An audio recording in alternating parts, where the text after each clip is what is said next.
We are back. Vitality Check podcast with your host. 2 episodes in a row, Kevin Longpre. With Mr. J-Bone Turnbull. Hello, everybody. Sidekick extraordinaire. Nice. Good to have you back. Thank you. Thank you. Nice. Glad to be here. So we got our comfy chairs today because there's more room for us. More room There's again. more room again. Again. So now we get the nice comfy chairs in Sean's office for anyone who's, been in these ones before. Oh yeah. Very nice. It's pretty good. Yeah. Good chilling chair. It doesn't work when there's 3 of us. So thank you, Sean, for being absent yet again. I'm sure. Yeah, he'll be back next week, I'm sure. Oh my God, yeah. For sure he's here. We can bet on him. Yeah. We can. I'm not going to bet on that one. Is that on FanDuel? Parlay. It's on parlay. Yeah. He must be having a blast wherever he is. Wherever he is, he's probably having fun. We miss you, Sean, actually. We Yeah. do miss you. Yeah. I was looking forward to talking to you about the hockey stuff, but you're just so hard to get a hold of. Yeah, it's been difficult. Mm. I'm sure he'll be back. Yeah. I'm sure he'll be back. Yeah. He says he loves doing these podcasts for the community. He's said how much he loves it. Well, his name is on the. He's just not doing it. It's a Vitality Check podcast with Kevin, Jason, and sometimes Sean. Yeah. We could remove this sometimes. Like maybe he got offended by that. That's why he's not here. Could be. Anyway. I'm sure he's not mad at us. Can't be that. He's just too busy, man. Yeah. Yeah, those kids keep him busy. Do. For sure. Yeah. Yeah, he's in the heat of it right now. Yeah. 3 boys just probably breaking everything. Right? Wrestling. Yeah. Right. The soul, breaking his soul mostly. His will to live. Yeah. Yeah. Yeah. Yeah. Yeah. I'm sure it'll be fine. Yeah. I mean, what's the worst? What is the worst? Yeah. We'll keep an eye on him though. I think he looks good. We just did an episode on signs and symptoms. We're gonna check. Yeah. Dude, His jaw wasn't that sore last week. Are you okay? Yeah. Yeah. Okay. Sure. Take your word for it. His chest is tight. It's a bit tight. I don't know if it's concerning tight. No. He is younger though. So maybe we'll. He works out a lot, so it's good to see him. Does he though? We love you, Sean. We love you. We just want you back. Obviously, we love you. If we're making fun of you, it's because we love you. Exactly. So if we only tease the ones we love. Any of our clients want to be part of this, oftentimes there's the 3rd chair. Call in. We'll be glad to do it too. Yeah. Or you can come join us. Yeah. You can be the co-host because there's room. Yeah. There's room. We'll put in the show notes how to apply for a guest feature. Yeah. Well, I think that's enough abuse for Sean for one day. If we jump right into our topic here. Mm-hmm. So what was it? Devaluation. Oh yeah, we're gonna get into devaluation complex. So we were chatting off air about what's something important that we do with clients that are start to understand the connection between the mind and the body and how it's behaving. And what are some of the things that you can use as tools to actually help you through that transition? Meaning like, it's like someone noticing like, oh yeah, I always behave like this. Like I always feel the need to be perfect, and I always feel the need to overachieve, and I always feel to be busy, yeah, to be productive. Yeah. Yeah, like, oh, I go on vacation, I get anxiety. That used to be me. Until I realized like, I'm just relaxing. So if I don't work, I don't have value. Hence the devaluation complex. They are arguably the largest conflict that exists in society because you can devalue yourself as as your work, as a parent, as a spouse, as a person, as a child, as a person, as a son or as daughter. A friend. It's endless. So there is an endless amount of devaluation that can happen. So if this is something that resonates with you, that don't worry. Like 100% of the world has some of this. It's a big one. Yeah. It really is a big one. So like it brings us back to like exploring that thing of like, okay, well, why is it that I think that I'm not of value, even when I do nothing? Yeah. Right. So it's a Why, big why, one. why is it not okay to do nothing sometimes? Right. People struggle with that, right? Absolutely. Absolutely. So we'll try and go through some of the And how do we change that, right? We want to talk today about how more you importantly. change that, right? How do you get out of that mindset Yeah. where you feel like you always have to prove your worth? Sure. So okay, so before we jump into the how do we change it? So what Mm-hmm. are some of the signs and symptoms of devaluation? So the biggest sign and symptom of a devaluation conflict is musculoskeletal pain Pain, or injury. tendonitis, So yeah, so arthritis. arthritis, itises, Yeah, all bursitis. inflammation in the body, aching everywhere. I'll give you an example. Okay. So just so people start to see the context of this. So I can remember early on in having, I guess, several Italian families, which I still do, where they would, the whole family would come in and then they'd get to the grandmother. No, no. Oh, could you see Nona? Like she's just has pain everywhere. It's just we don't know what to do with her anymore. She just can't do anything. So this woman, and I say woman, but it's many. Like I've seen this same thing, not just with Italians, but The a same lot of pattern this play out. the cultural thing plays into it too, Mm-hmm. because the Italian uh, matriarchy of like cooking and taking care of the family and doing everything and holding everything together as they age, not being able to cook, not being able to do the things they did before. So their sense of value starts to drop. And that's usually when the body starts to ache and create all this dysfunction. And like, I'm not good enough. I can't do this anymore. So who am I? Type of question, right? And it was classic. If I can interject very Yeah, yeah. quickly, I just saw that on Instagram probably in the last month, how they're saying that this generation of grandparents is probably feeling that more than any other generation previous to them because of social media and now Oh, AI. They're saying that it used to be that you go seek out your grandparents for their wisdom, right? You go visit them on Sunday and they do dinner, but you'd be surrounded by your family and they ask questions about, well, what was it like when you were my age? And what that was really a big part of culture and what yeah. people did in families. And now they're saying with so much social media and so much AI that that generation of grandparents are finding there's an emptiness, a void in them because they're not being sought after anymore for that advice because people are just jumping online Wow. and technology is taking away that job from them, if you will. So that kind of goes hand in hand. Makes a lot of sense. Does it ever? Yeah, so in like less connection with family, less that's really what keeps people going, right? Of course. Is that whole connection And they that start that tradition and yeah, continue to do it. good point. Mm-hmm. Very, very nice. Yeah, so those types of conflicts are just enormous. Like we and now And that you were I'm saying lacking that is what brings on yeah, in that generation as an example, right? Is what brings exactly. on these And it can be aches. very specific to the location too of the body too, where the devaluation is coming from. Yeah. So I had a cool example of just to give you an example of musculoskeletal problem. Like so treating a kid that was a soccer player that played, I believe, it must have been about 10 years old, 10, 12 years old, Mm-hmm. playing midfield all the time, very good player, was asked every time they were behind to go play up front as a forward. Because the idea is that, okay, if we put this person up front, maybe we'll score, right?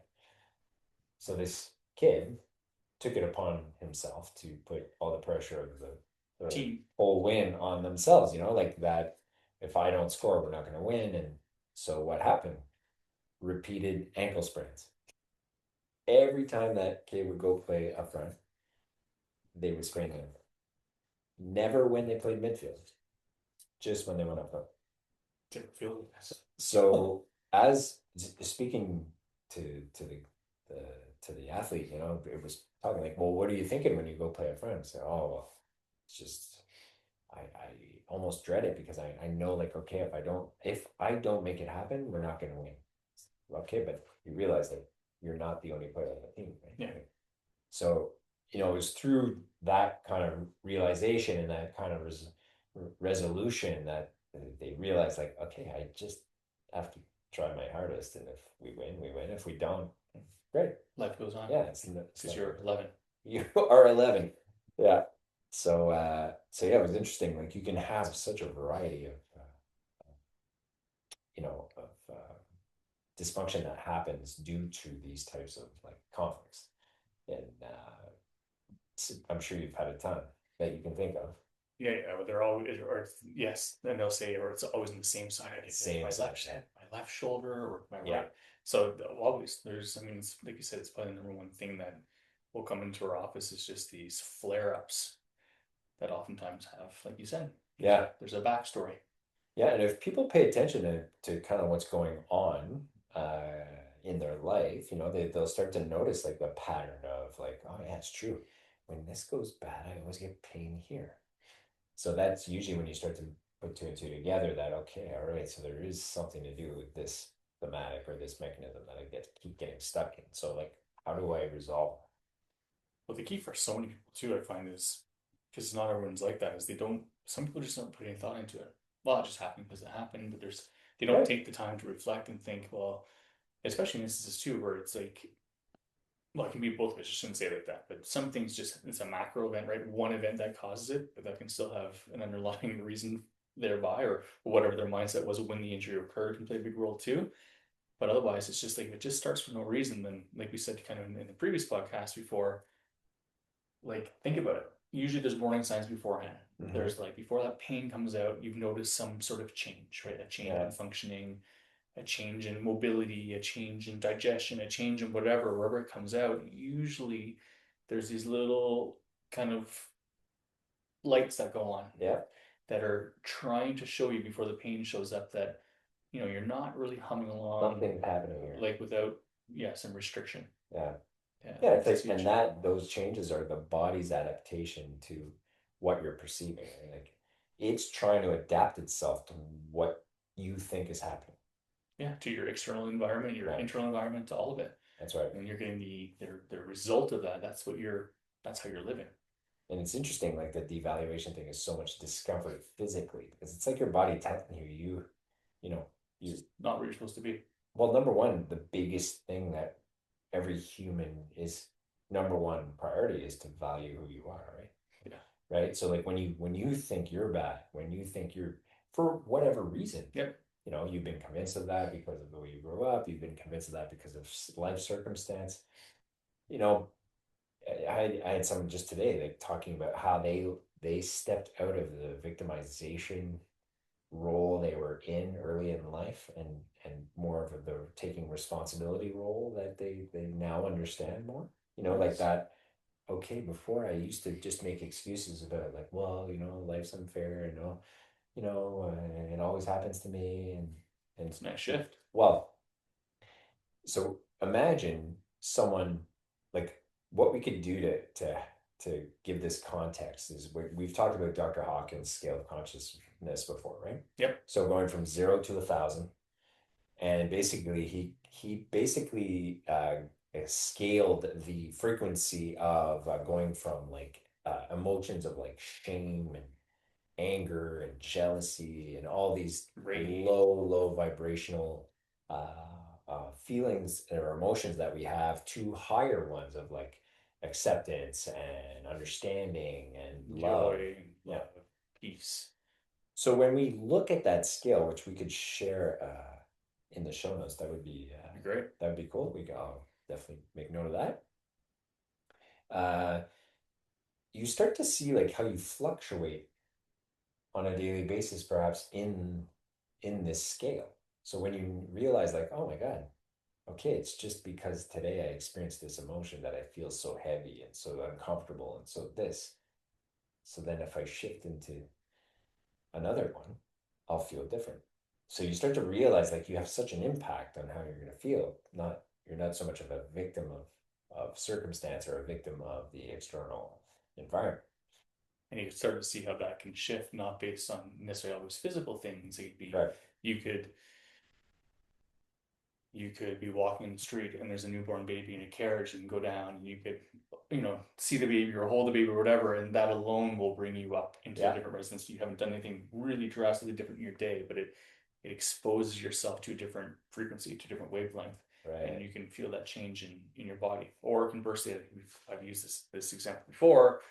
You're at a gathering at someone's house, and someone walks into a room who people know has just went through something difficult. Let's say an end of a relationship or whatever, and you feel the whole mood of the room Yeah. change, Yeah. and that's what affects us on a day-to-day basis. Yeah. So using that to your advantage, knowing full well that you have the capability of being able to calm yourself, let's say, and to realize what's going on and to say, okay, all right, I just went through a bit of this because of the circumstance that's happening right now, where I have the opportunities. How do I want to react? Do I want to react in the same old way and get upset and become a victim or become angry or become whatever else? Or And by choosing to do that, by then getting back exactly the same response you always get back, because you haven't right, changed anything. correct. Or It'll always mirror it. yep, Just to create more of it until you realize it and want to change it. you're having an argument with your teenager, and Yeah, then you do the same thing over and over again, sure. then you get the same thing back. That's right. Kind of feel like you're walking that same path every day, or it could be, right? Essentially, Well, as an that's a example. great example because then what could change it then? Well, it's only our reaction.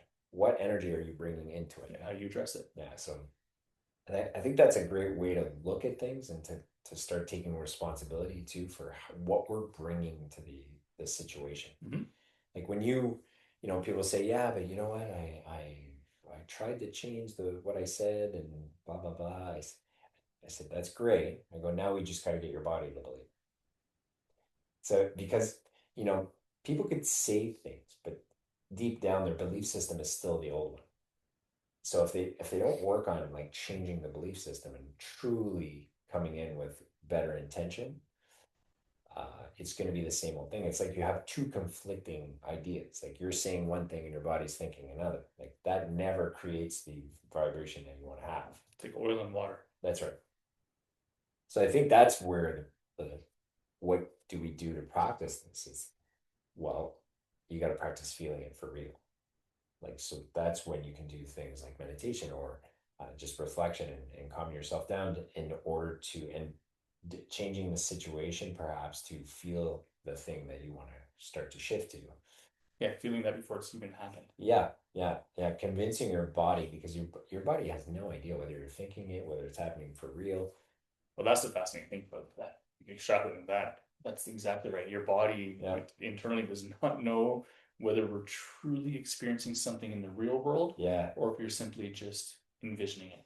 It's fantastic. Like neuroscience is so advanced now in terms of showing like The the brainwave. capability. Like there was such a cool article about how the future of medicine was not going to be in the medications we take, but on how we think.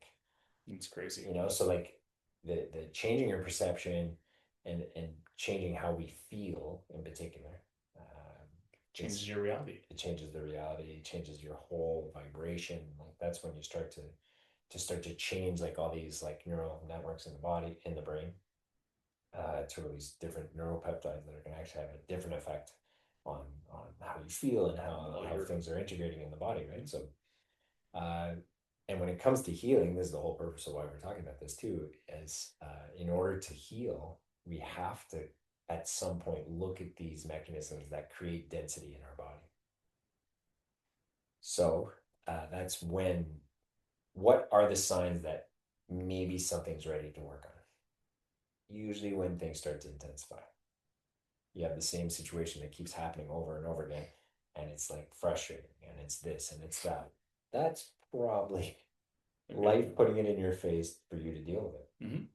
So if we keep dealing with it, like you said, the same way, that totally makes sense. Yeah, you're going to get the same result. So how do you change the result? Well, you have to change how you approach it. What do you feel about it? All these things so that the reality starts to change around it. Yeah, oftentimes I tell people or recommend to people to just start making small changes in different aspects of their life. Get your body used to adapting to new behaviors, new challenges, new whatever. They don't have Unknowns. to be massive undertakings by any stretch, but especially if you do kind of multiple little ones. But I often use that kind of description of like, if you're the kind of person that wakes up by an alarm on the same side of the bed every single morning and does the same morning routine and eats the same things for breakfast and has the same kind of pattern of discussions with with your family members if you have any, and then go to work and get the same emotional kind of results from all the people around you, and you kind of do the same thing day in day out, and yet you expect things to change. Correct. It doesn't really work like that. Right. So do something different. Start to change that kind of routine, if you will. Adopt a slightly new routine to then it's like a catalyst for your body to use. And that I think makes it a little easier than when you've proven that you've done something for a little while to yourself that, well, I've adapted a new habit, a new whatever, a new routine or an aspect of a routine, then I think it gives you the confidence then to take that into maybe if you know deep down there's bigger areas that you also want to do this in. Yeah. But you have a couple small wins first and get used to, just used to change. Getting comfortable with change. Getting comfortable used to change or getting comfortable being a little bit uncomfortable. Like that's a nice way to start. And then hopefully like it kind of ignites something in you that you can kind of push through with it and stick with it and be consistent and disciplined with that change if that's what it requires. You bring up a great point about the routine in the beginning of the day. Like the start of the day really dictates a lot about how your day is going to go. You wake up on the wrong side of the bed. That's it. Like you're already in this reactionary mood that like you don't feel good. And what do you start saying? Usually people say, "Oh, here we go again. We're gonna do the same." So it's like you're feeding this energy field that's just creating the same thing over and over again. Yep. So to take that, like you said, that leap to say, "Okay, you know what? This isn't working. I need to actually do something different, think differently, feel differently in the morning about how would I want it to be." So if you really think about that and again use that tool to your advantage, that the brain doesn't know if you're thinking it's happening for real. Just use that, convince it that this is how this day is going to go today. That's a pretty important tool to use. So like in the morning, instead of like getting up, going straight to your phone, uh, looking at whatever news or whatever social media that you're looking at, try not looking at your phone. Try being just being like just doing your things, getting ready, but just giving some thought to like, okay, how do I want today to be here? What do I have going on? Oh yeah, cool. Okay, I have a meeting or I have this or and just try and like see like, oh, yeah, I could see this happening like that, and setting the stage for something different, not the same old thing. It Where it gets tough for people is I think it's like the ego will convince you that it's out of your hands, that all this stuff is random, that you have no control over them, which is very demoralizing because it's, if you feel kind of helpless, kind of like, nothing's in your control, you just, when in actual fact, you're the one creating all of it. So you're devaluing yourself when you say that, but really you have the control over everything. Yeah. Massive devaluation. Yeah. I think it's funny. Personally, I noticed this trend maybe many years ago now, but Monday to Friday, I have such a routine. And sometimes on the weekends, you get up and it's like, hey, you might get up a little bit later. Not that I get up that much later, but a little bit later. And I don't eat breakfast right away. And I do this. And I started to recognize these patterns. And like, man, when I do that, like I remember, and even when my kids were a lot younger, sometimes on a Saturday for a special breakfast, we go by the almond croissants or the chocolatines, and but instead of eating at 6 in the morning or 7 in the morning, you're eating at 9:30 in the morning, and then you're having like zero protein with it. And I just remember thinking like, man, by 11, like I'm famished, and it kind of set the stage for just not a great start to a day. You know what I mean? Yeah. And I was like, I realized pretty quickly that doesn't work very well for me. So it was like, okay, you guys can have that stuff. I just don't like it. It doesn't stay with me. Nice. And it was just like an awareness of like, oh, those days where I get up and I don't have at least something to eat within the first, let's say, hour, you get into that state, then then you're over hungry, you're a bit hypoglycemic or whatever you want to call it. And then it throws off your lunch. And then that lunch then throws off your dinner. And it just made for like, I don't feel very good. It was funny how it just didn't really respond well. So it's a little off topic, but kind of shows Well, like it's not off topic. You're bringing up something that's really cool, and we'll probably have to do another podcast on that. Is we start to notice too, and it's not that you're right, wrong, mhm, whatever it is but how rigid we can be with things. mhm. And I've had a million different things where I'm just like, well, whatever, like doing meditation or doing well, it can't be this one. This one's not long enough, and oh no, the person's voice isn't good, and oh, the music's annoying, and you're just like, what? It's like you're looking for the perfect thing, and you just realize how rigid we can be with everything in life. Yeah. Like, and the more rigid we are, the less flexible we are in terms of adaptation and how we respond to things. And it's so that would be an interesting thing for people to do, is to start making note of, what am I rigid with? What are like some things that I'm just like, well, this can't be this because of this, and right, like, big time. because there's so many, and it's not that, yeah, it makes sense to have protein in the morning. I'm not judging that. No, I know, no. But I'm just saying, like, I would do that with so many things, and I just started realizing, like, man, I'm not as like easygoing as I thought. That's my realization too. I can have I usually get 6:15 in the morning, let's say. Mm-hmm. So I can have some room for flexibility. That's going to be 6:15, but I'm not good when it's 4 hours later.